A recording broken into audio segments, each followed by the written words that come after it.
Shalom Église du Seigneur, Shalom monde entier. Nous voulons parler de l'Église dans ce programme particulier, un programme d'études.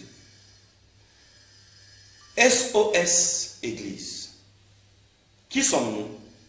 Nous sommes là comme l'un des prophètes du temps de la fin. Nous voulons défendre l'Église et nous voulons lutter contre l'apostasie. Nous voulons reconstruire les pierres éparpillées de l'autel. Voilà pourquoi nous allons parler de l'Église avec ses origines. Aujourd'hui, dans ce programme, nous allons parler de la pierre de Jacob. Jacob est arrivé à un certain lieu. Là, il y trouva une pierre. Et nous allons parler de cette pierre. Prions le Seigneur. Oh Dieu, nous disons que ce temps est béni. Le temps de la révélation, le temps de la découverte. Et aussi, nous voulons entendre et comprendre. Voilà pourquoi nous te dédions ce temps, afin que l'Église, corps du Christ, afin que le fidèle, le chrétien du monde entier soit béni en ton nom merveilleux Jésus-Christ. Amen. Bien-aimés, nous commençons par ce passage. C'est de là que nous allons tirer cet enseignement, notre étude. Méditons sur la parole de Dieu. Genèse chapitre 28, du verset 10 au verset 19. Verset 10. Jacob partit de Beersheba et s'en alla à Charan. Verset 11. Il arriva dans un lieu où il passa la nuit, car le soleil était couché. Il y prit une pierre dont il fit son chevet, et il se coucha dans ce lieu-là. Verset 12. Il eut un songe, et voici, une échelle était appuyée sur la terre, et son sommet touchait au ciel. Et voici les anges de Dieu montaient et descendaient par cette échelle. Verset 13. Et voici, l'Éternel se tenait au-dessus d'elle, et il dit, « Je suis l'Éternel, le Dieu d'Abraham, ton père, le Dieu d'Isaac. La terre sur laquelle tu es couché, je la donnerai à toi et à ta postérité. » Verset 14. Ta postérité sera comme la poussière de la terre. Tu t'étendras à l'Occident et à l'Orient, au septentrion et au Midi. Et toutes les familles de la terre seront bénies en toi et en ta postérité. Verset 15. Voici, je suis avec toi. Je te garderai partout où tu iras, et je te ramènerai dans ce pays, car je ne t'abandonnerai point, que je n'ai exécuté ce que je te dis. Verset 16.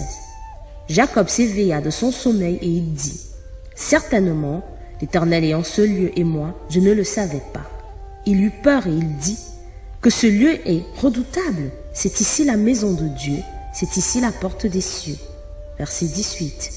Jacob se leva de bon matin et il prit la pierre dont il avait fait son chevet. Il la dressa pour monument et il versa de l'huile sur son sommet. Verset 19. Il donna à ce lieu le nom de Béthel, mais la ville s'appelait auparavant Luz. Très intéressant, n'est-ce pas? Certainement l'Éternel était en ces lieux, mais moi, je ne le savais pas. Savez-vous pourquoi il ne le savait pas? Je crois que ce n'est pas une tautologie. C'est parce que ces lieux n'avaient rien. C'est parce que ces lieux n'avaient pas d'édifice, alors que Dieu y était.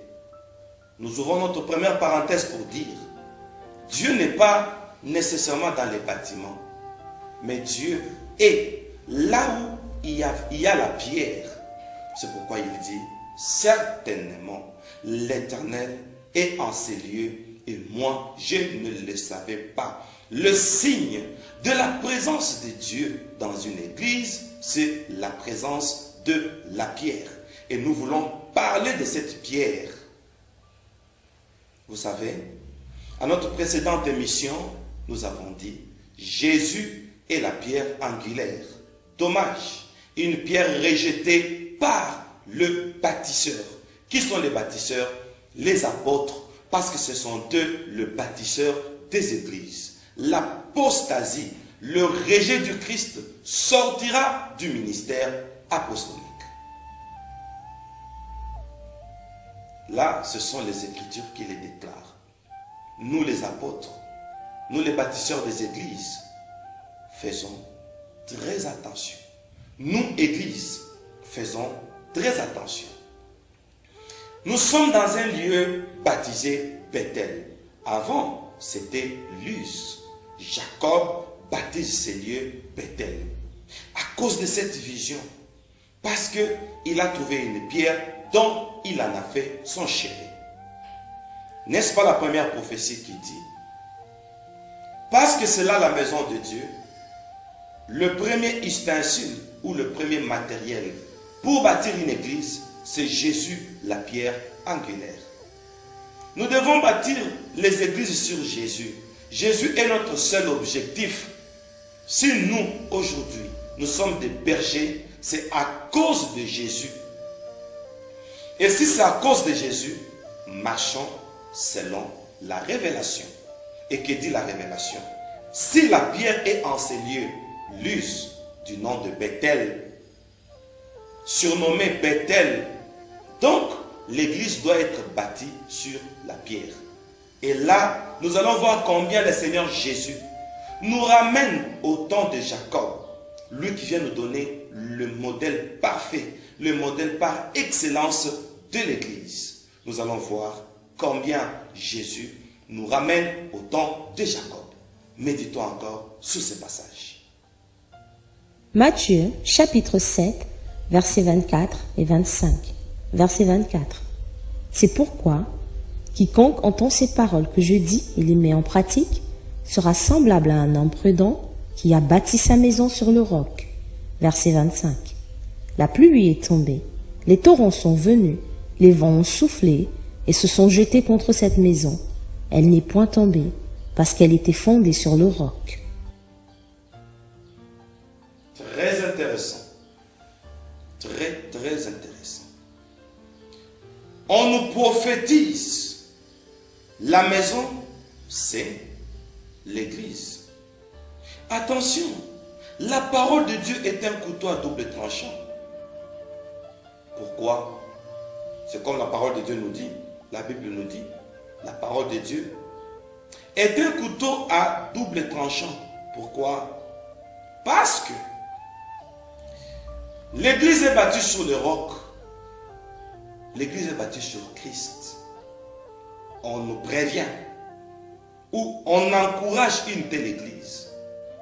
Quand elle sera bâtie sur Christ, oh mon Dieu, deux avantages. Donc, le premier, les pluies viendront. Et à part ça, le vent soufflera. Peut-être, nous n'avons pas fait attention à ces passages sur la pluie et le vent contre la maison bâtie sur les rocs. Une maison bâtie sur les rocs, elle est inébranlable vis-à-vis des pluies et des vents.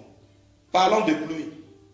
N'oublions pas que cette pluie prend aussi la tournure de la parole de Dieu sur la face B, dont la pluie symbolise la bénédiction. Une église bâtie sur Christ, parce qu'on dit Christ en nous, l'espérance de la gloire. Une telle église finit par vivre la gloire, par vivre la bénédiction. Attention, l'église c'est le roc. L'église est bâtie sur les rocs. Les rocs, c'est Christ. Comme Moïse a demandé à Dieu, Éternel, fais-moi voir ta gloire. L'Éternel lui a dit, voici, je te cacherai dans le creux du rocher et je passerai par là et tu me verras par le dos. N'est-ce pas la prophétie de tout celui qui est à l'église? Il finira par voir la gloire de Dieu. Il finira par vivre la main de Dieu. Pour dire, une église bâtie sur le roc vivra la main de Dieu. C'est-à-dire, les bénédictions viendront. C'est ça la pluie. C'est la parole de Dieu. C'est prophétique pour dire, cette église dont Christ est la base, même si les bénédictions peuvent venir de toutes les formes, l'église restera inébranlable. Aujourd'hui, nous avons abandonné la saine doctrine à cause de la prospérité. Nous avons abandonné la saine doctrine. Nous avons changé nos prédications à cause de bénédictions. Laissez-moi prophétiser sur la parole de Dieu. Jacob, au nom de la bénédiction, a quitté les tentes. Parce que la Bible dit, Jacob habitait les tentes. Un homme des tentes. Jacob, au nom de la bénédiction, il a falsifié son nom. Il s'est appelé Ésaü. Isaac lui dit, son père, qui es-tu mon fils? Il lui dit, je suis Ésaü. À cause de la bénédiction, Jacob a quitté la tente où il vivait, parce qu'il était un homme des tentes. Un conflit s'est créé. Jacob a fui. Il est parti chez Laban. Dans l'un des enseignements, j'avais dit, Laban veut dire blanc. À cause de la bénédiction, on quitte la tente. On se retrouve chez Laban. Laban qui veut dire blanc. C'est ça l'interprétation prophétique. Une prophétie lointaine des enfants de Dieu qui vont se retrouver chez Laban à cause de la bénédiction. C'est aujourd'hui que nous sommes en train de comprendre combien les pasteurs, les prédicateurs, les 5 ministères se sont retrouvés dans l'occultisme, dans les loges à cause de la bénédiction. La Bible avait déjà prophétisé. Rebecca a tout fait pour que Jacob prenne l'image d'Ésaü. Et Jacob dit, mère, mais je ne suis pas Ésaü. La malédiction va tomber sur moi. Et la maman a dit, mon fils, que cette malédiction tombe sur moi. Cette prophétie est profonde pour dire, toute église, c'est ça la mère, toute mère qui falsifie l'identité de ses enfants, autrement dit, toute église qui change l'identité de ses fidèles, la maman a dit que cette malédiction tombe sur moi. Donc c'est une église maudite. Quand Dieu dit, j'ai aimé Jacob, j'ai haï Ésaü, et toi, mère, tu donnes à ton fils Jacob l'image de celui que Dieu a haï. C'est ça l'église actuelle. L'église nous fait sortir de la volonté du Père. C'est ça, c'est que la maman a fait pour son fils. Prends la bénédiction de ton frère. Moi, je veux que toi, tu sois béni.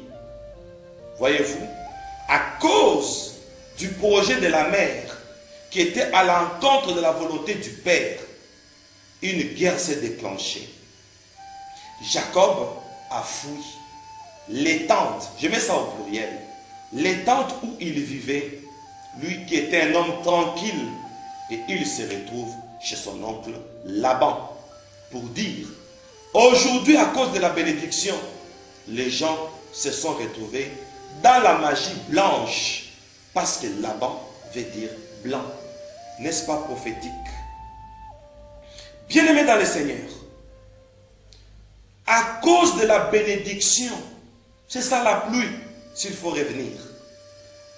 Si nous sommes bâtis sur le roc, nous allons nous rendre compte que même les bénédictions peuvent venir. Nous pouvons avoir toutes les richesses du monde tant que Jésus-Christ est notre soubassement. Cela ne va pas nous ébranler, n'est-ce pas? Deuxième vent contre l'Église. Ici, on nous dit, le pluie sont venus et les vents sont venus. Ici, les vents nous symbolisent le ministère des anges. Parce que dans Hébreux chapitre 1er, le verset 7, on nous dit que Dieu fait de ses anges des vents. Le vent symbolise les anges dans cette prophétie de Jésus. Dieu dit à Moïse, va, là où je t'envoie, voici, je place mon ange devant toi. L'ange est devant, Moïse est derrière. Les deux doivent jouer un rôle. L'ange est l'actionnaire, Moïse est le missionnaire. Entre l'actionnaire et le missionnaire, qui a rencontré Dieu au buisson ardent? N'est-ce pas le missionnaire? Moïse. Mais l'ange est là que pour les actions. Les actions ne font pas partie de la mission. Le missionnaire, c'est le messager. Moïse qui a le message. Nous ne devons pas prendre les spectacles comme dans la piscine de Bethesda. Un ange a jeté l'eau et celui qui s'y jetait le premier était guéri, quelle que fût sa maladie. C'est ça l'ange. L'ange, c'est le surnaturel. C'est ce que je voudrais souligner. Attention, les églises actuelles, c'est pourquoi je dis au départ, SOS Église. Les églises ne sont restées que sur le surnaturel. Les églises ont valorisé plus les actions des anges que la mission. L'ange est là pour proclamer ou déclencher le surnaturel afin de confirmer la mission. Le missionnaire, c'est Moïse. Le messager, c'est Moïse. Mais aujourd'hui, les églises sont restées que sur le surnaturel, sur les spectacles. Bien-aimés dans le Seigneur, une église bâtie sur la pierre ne peut pas se laisser balloter par les vents et par les bénédictions, par les surnaturels et par les bénédictions.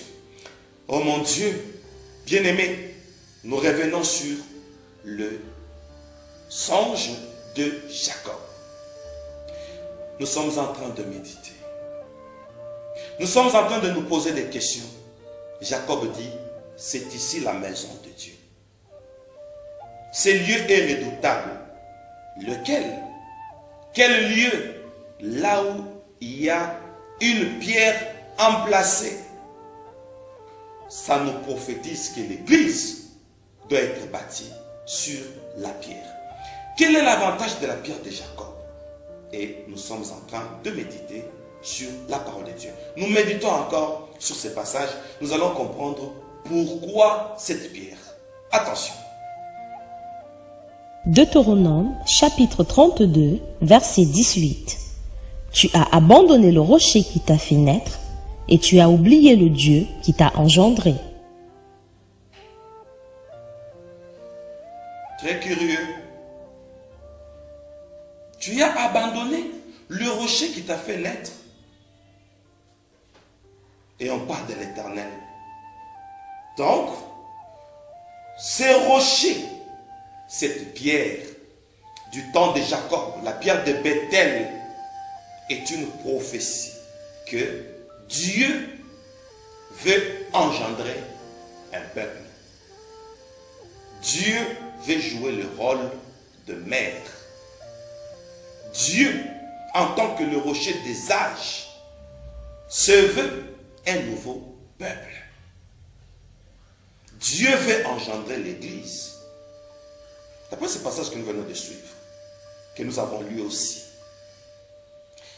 Par ici, nous sommes en train de faire voir l'importance de l'éducation spirituelle. C'est quoi une éducation spirituelle? L'éducation spirituelle, c'est l'encadrement inné. C'est quoi un encadrement inné? Un type d'éducation que nous avons reçu à la naissance. Si Dieu nous a engendrés, et ici il dit, c'est le rocher qui nous a engendrés. Et là, nous ouvrons deux passages prophétiques. Je commence par le premier, où nous allons découvrir ce que le rocher peut donner. Et là, nous sommes en train de dire, ce que le rocher donne, c'est comme, parce que le rocher nous a engendrés, le rocher doit nous allaiter. Il y a 3 produits d'allaitement de la part du rocher. Suivons ce premier passage. Exode, chapitre 17, verset 6. Voici, Je me tiendrai devant toi sur le rocher d'Horeb. Tu frapperas le rocher, et il en sortira de l'eau, et le peuple boira. Et Moïse fit ainsi aux yeux des anciens d'Israël. Premièrement, le rocher nous donne de l'eau pour les bien-aimés qui écrivent. Nous allons expliquer.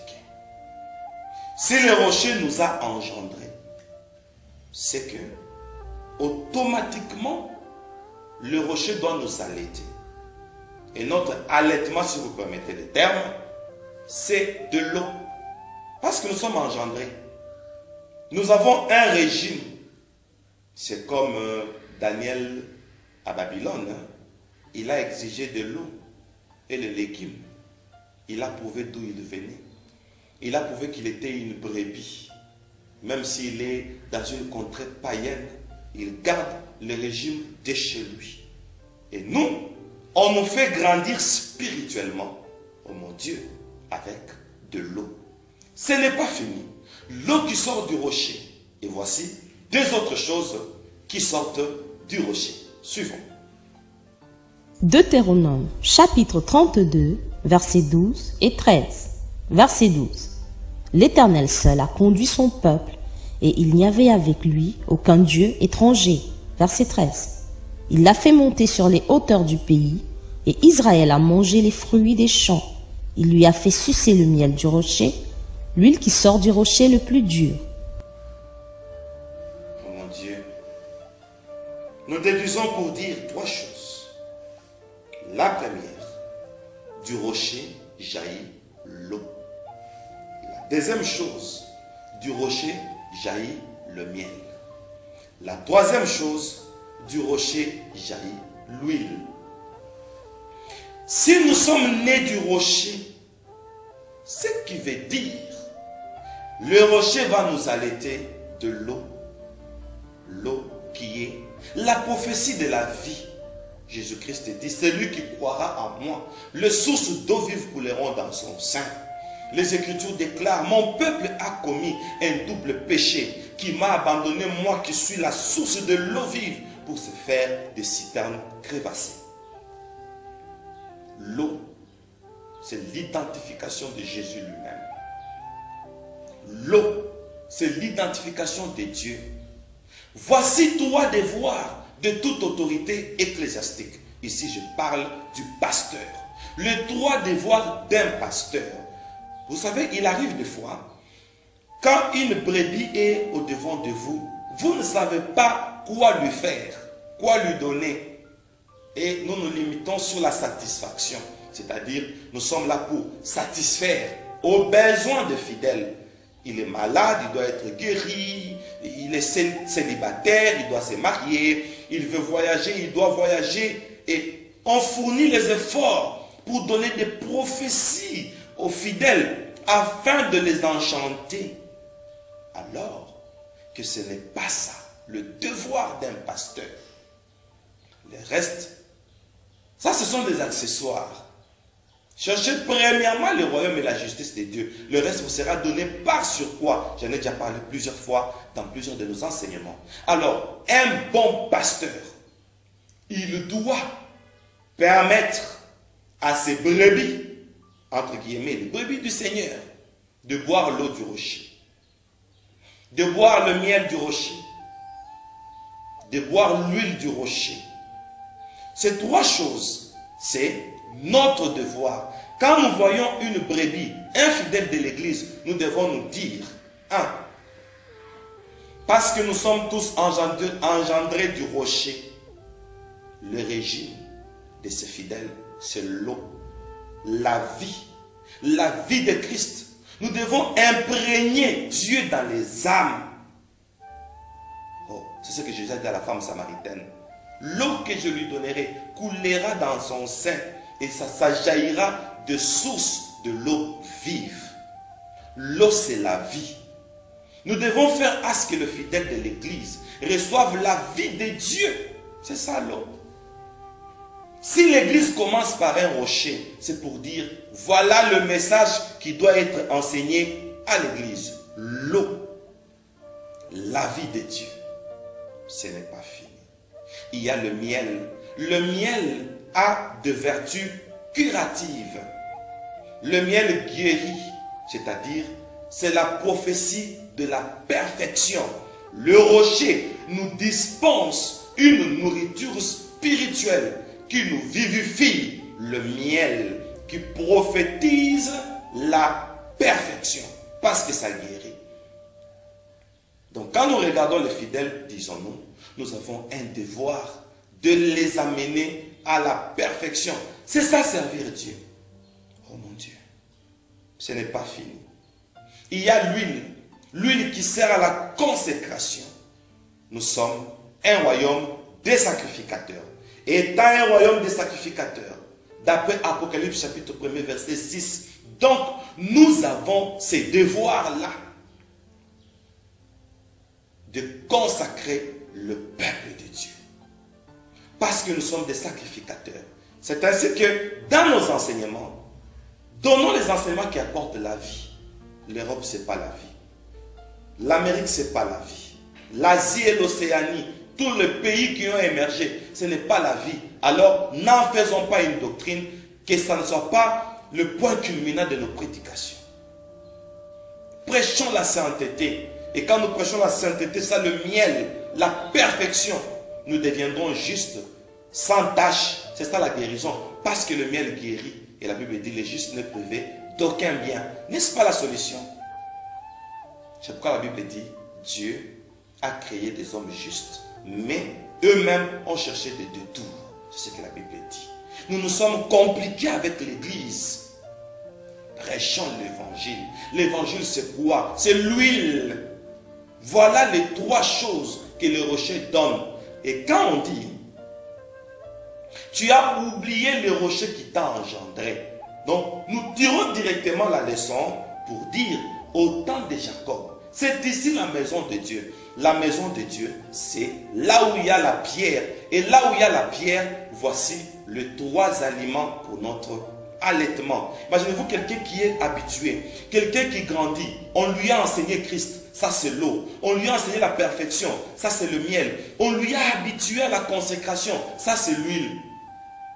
Et quelqu'un qui grandit comme ça dans le Seigneur, après 5 ans, après 10 ans, nous avons perdu beaucoup de temps dans des choses inutiles, dans des dogmes, alors que le rocher nous dispense déjà 3 produits très importants, 3 produits vitaux. Alors, là, ça devient un ordre. Au nom de ces passages que nous allons lire et suivre, nous allons voir combien on nous exige dans toutes les églises à propos du rocher. Méditons. 1 Corinthiens chapitre 10, verset 4. Et qu'ils ont tous bu le même breuvage spirituel, car ils buvaient à un rocher spirituel qui les suivait, et ce rocher était Christ. Oh mon Dieu. Et ce rocher était Christ. Donc, le rocher spirituel les suivait. Donc, dans chaque église. Parce que Christ s'appelle le rocher des âges. C'est qu'à chaque génération, à chaque époque, à chaque ère, à chaque âge, il y a le même rocher. Ce qui veut dire, de génération en génération, le rocher nous suit pour nous dispenser l'eau, l'huile et le miel. N'est-ce pas? Et là, nous devons faire très attention. Église, nous avons dit au départ, comment bâtir une église? La parole de Dieu est en train de nous prophétiser. La méditation prophétique continue. Suivant ces passages, nous allons voir une nuance des temps avec Jésus. Suivons d'abord.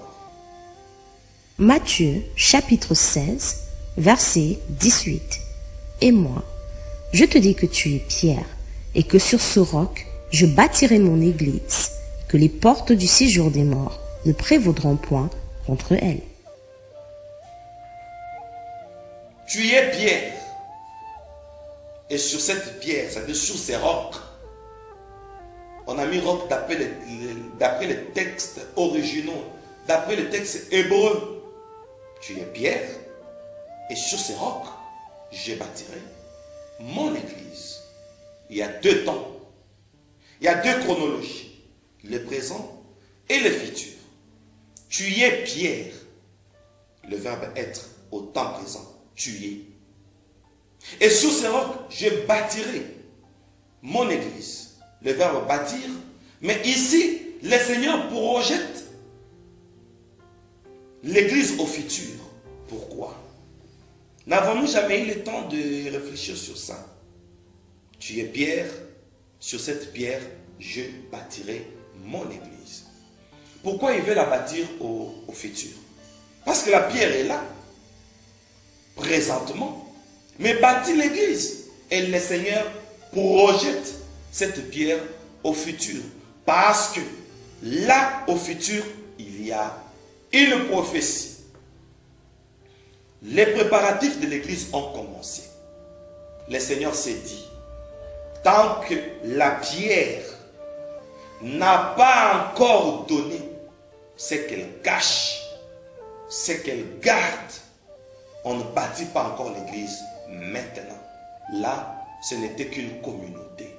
Là, ce n'était qu'un groupe de 12 apôtres, un groupe de disciples qui le suivaient, d'autres juste pour manger le pain. Il a gardé son église au futur. Là, c'est la jalousie de Dieu. Et entrons dans la jalousie de Dieu, entrons dans la prophétie. Nous méditons, nous allons comprendre. Attention. Luc, chapitre 19, versets 39 et 40. Verset 39. Quelques pharisiens du milieu de la foule dirent à Jésus, « Maître, reprends tes disciples. » Verset 40. Et il répondit, « Je vous le dis, s'ils se taisent, les pierres crieront. » S'ils se taisent, les pierres crieront. Tu es pierre. Sur cette pierre, je bâtirai mon église. Pourquoi c'est au futur?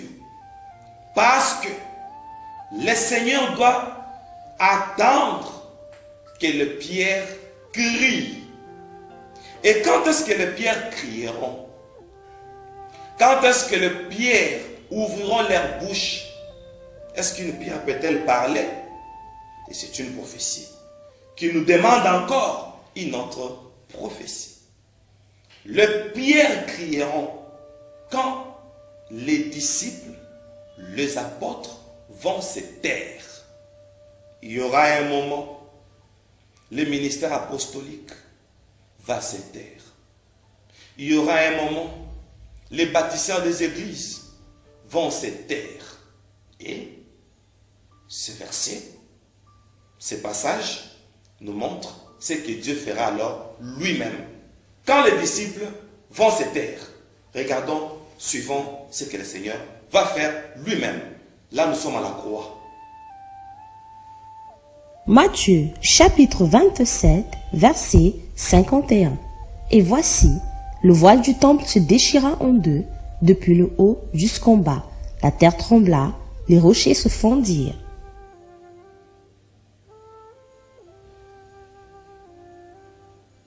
Jésus rendit l'âme, l'esprit. Le voile du temple se déchira. Pourquoi? Dans des grandes manifestations, quand un roi, un président, un ministre, une autorité de la place vient pour inaugurer quelque chose, on doit couper les rubans. Dieu coupe les rubans du temple.